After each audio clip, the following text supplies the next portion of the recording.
వ్యాసుడు రాసిన సంస్కృత మహాభారతాన్ని తెలుగులోకి అన్వయించారు. అందులో ఆది, సభాపర్వం, అరణ్య పర్వంలో 4వ ఆశ్వాసంలో శారదా రాత్రులు అనే పద్యం వరకు తెలుగులోకి అన్వయించారు. నాకు బాగాను శాస్త్రం అనే బిరుదు ఉన్నది. ఆంధ్ర శబ్ద చింతన అనే తెలుగు వ్యాకరణాన్ని సంస్కృతంలో రాశాను. మరి నేను ఎవరో చెప్పగలరా? అవునండి, మీరు చెప్పింది నిజమే. నేను నన్నయ్యని. సంస్కృత మహాభారతాన్ని తెలుగులోకి రాసింది నేనే.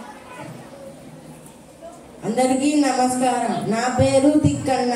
నేను 13వ శతాబ్దానికి చెందిన వాణ్ణి. నన్నయ్య వదిలేసిన తెలుగు మహాభారతాన్ని 4వ పర్వం మొదలు 18వ పర్వం వరకు తెలిగించాను. నాకు నా బిరుదు ఏంటో చెప్పుకోండి చూద్దాం.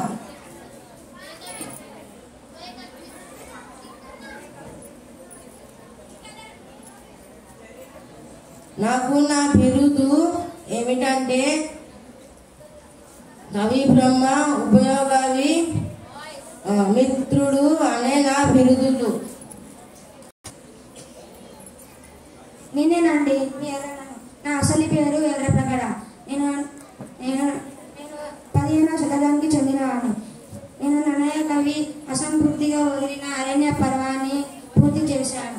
మరి నాకున్న బిరుదు ఏమిటో చెప్పుకోండి.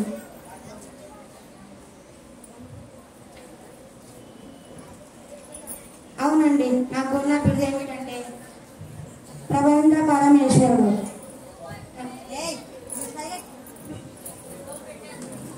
ముగ్గురిని కలిపితే ఏమంటారో చెప్పండి.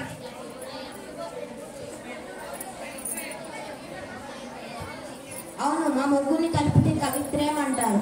మేము తెలుగు మహాభారతాన్ని రచించాము. ధన్యవాదాలు.